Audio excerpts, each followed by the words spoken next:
இங்கே பாருங்களேன், நீங்கள் வந்து காராக்கரணை வறுக்கணும்னு சொன்னாக்கா இது வந்து கொஞ்சம் பழைய காராக்கரணை தான் சரிங்களா. இது வந்து நேற்று நைட்டு நான் அறியும் போது கொஞ்சம் நல்லா ரோஸ் நேரமாக கனகாம்பரம் நேரமாக இருந்துச்சு.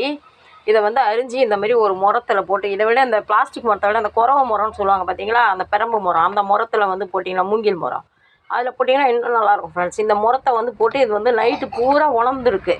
இப்போ உணர்ந்ததுக்கப்புறம் இதை வந்து இந்த மாதிரி சமைச்சிங்கன்னா உங்களுக்கு கிழங்கு வந்து அரிப்பே வராது ஃப்ரெண்ட்ஸ். இப்போ பாருங்கள், இதை அடுத்து நான் என்ன செய்கிறேன்னு பாருங்கள். இப்போ இதை வந்து இப்படி வெந்நீரை கொதிக்க வச்சு அதில் உப்பு போட்டுட்டேன் ஆல்ரெடி சரிங்களா. அதில் வந்து இதை அள்ளி போடணும் ஃப்ரெண்ட்ஸ்.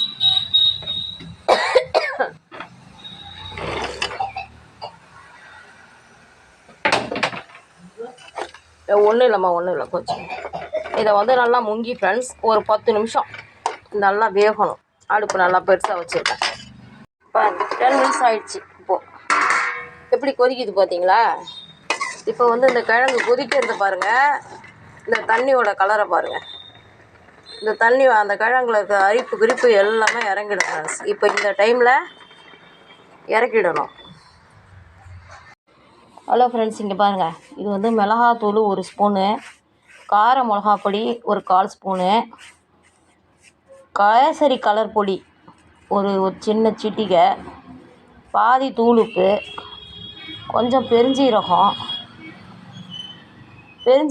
1 ஸ்பூனு, எல்லாத்தையும் போட்டு நல்லா இப்படி மிக்ஸ் பண்ணிவிட்டு நம்ம கிழங்க வானல்லேருந்து எடுத்து ஆற வச்சுருக்கோம் பார்த்தீங்களா, அது மேலே எடுத்து அப்படி தூவி விட்டு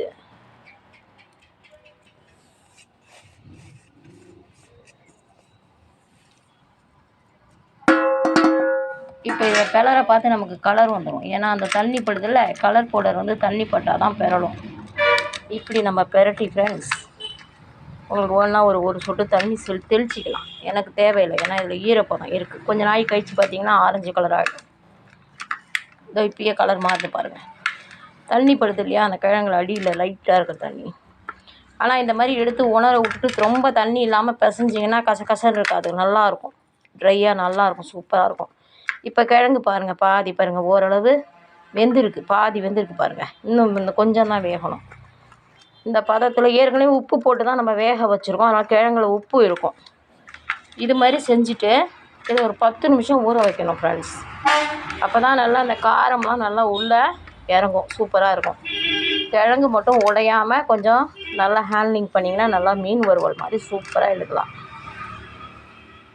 இது ஒன்றும் இல்லை, தோல் பகுதி கருத்து போச்சு.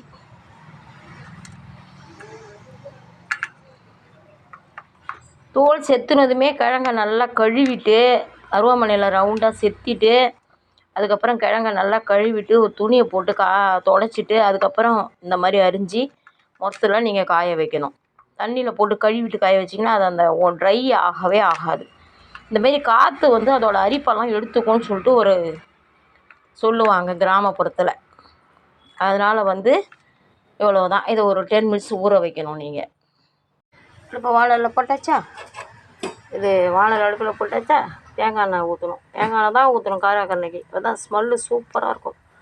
தேங்காய் எண்ணெய் கொஞ்சம் ஊற்றிட்டு கிழங்கு பிசைஞ்சு வச்சுருக்கோம் இல்லையா, இதை வந்து இதில் அப்படியே கொஞ்சம் கொஞ்சமாக அப்படியே சேர்த்துக்கணும். சேர்த்துட்டு அந்த எண்ணெயை முதல்ல எல்லா கிழங்கையும் பரட்டி விட்டுருணும். பாருங்கள் கலர் 10 நிமிஷம் ஊறினதும் எப்படி வந்து பாருங்கள், இப்பயே வறுத்த கிழங்கு மாதிரி இருக்குது. இதை வந்து என்னென்ன போட்டுக்கானா, ஒரு ஸ்பூன் மிளகாத்தூள், 1 ஸ்பூன் கொத்தமல்லி தூள், 1 சிட்டிகை கேசரி கலர் பொடி, 1/2 ஸ்பூன் பெருஞ்சீரகம், 1 சிட்டிகை பெருங்காயம், கொஞ்சம் தூளுப்பு சரிங்களா. எல்லாத்தையும் தூளாக மிக்ஸ் பண்ணிவிட்டு தனித்தனியாக ஒன்று இப்போ கிழங்குல போட்டிங்கன்னா எல்லாம் ஒன்று ஒரு இடத்துல ஒட்டிக்கும். அவ்வளோ எல்லாத்தையும் மிக்ஸ் பண்ணிவிட்டு தான் இது பண்ணணும். இப்போ பாருங்கள் எண்ணெய் எல்லாத்தையும் ஒட்டிக்கிச்சா, இப்போ எல்லா கிழங்குலையும் எண்ணெய் ஸ்ப்ரெட் ஆகிடுச்சு. இப்போ என்ன செய்யணுன்னா,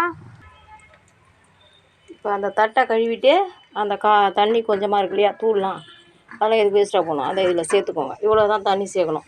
இதுக்கு மேலே நீங்கள் கிழங்க கடைசியில் சாப்பிட்டு பார்த்துட்டு வேகலைன்னா தண்ணி சேர்த்துக்கலாம். ஏன்னா ஆல்ரெடி நம்ம கிழங்க பாதி வேக வச்சுட்டோம்.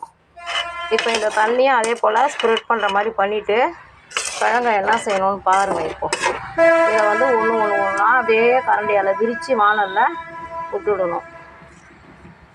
வானலில் விரித்து விட்டுட்டு கொஞ்ச நாள் கழித்து திருப்பி போடணும். இதில் அவ்வளோதான் வேலை, வேறு ஒன்றும் வேலை இல்லை.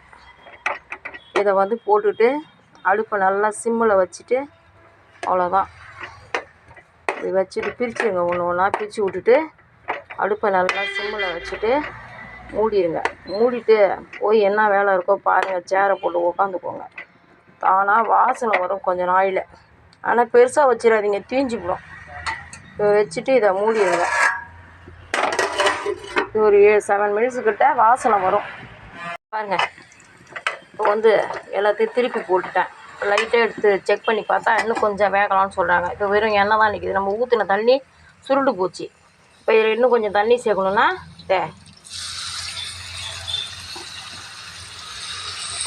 இவ்வளோதான். ஏன்னா நான் வந்து எப்போவுமே எங்கள் அம்மா 80 வயசுக்காரங்க, அவங்களுக்கு சாஃப்டாக இருக்கணும் தான் சமைப்பேன். இவ்வளோ தான் நம்ம தண்ணி சேர்க்கணும், ஊற்றக்கூடாது. பொதுக்குன்னு ஊற்றுனீங்கன்னா அந்த கிழங்குல இருக்கிற கலர்லாம் கரைஞ்ச மாதிரி ஆகி திட்டாக போயிடும். ஒரு கிழங்கு ஒரு கலரு, ஒரு கிழங்கு ஒரு கலரு. திரும்பி இதை அது வேகணும்னு வச்சுக்கோங்களேன், ஒரு 25 நிமிஷம் கூட ஆகலாம் வேகத்துக்கு. இந்த மாதிரி நல்ல பழமையான சமையல் இதெல்லாம் வந்து பார்த்திங்கன்னா பைல்ஸ் ப்ராப்ளம் இருக்கிறவங்களுக்கு இது வந்து வலியை குறைச்சிடும். பைல்ஸ் மூலத்துக்கு இது மருந்துன்னு சொல்லுவாங்க இல்லையா, காராக்கரணை. உடல் சூட்டை தணிக்கக்கூடியது. மூளைச்சூட்டையே தணிக்குதுன்னா எல்லாத்தையும் தணிச்சிடும். சூட்டை தணிக்கக்கூடியது இது.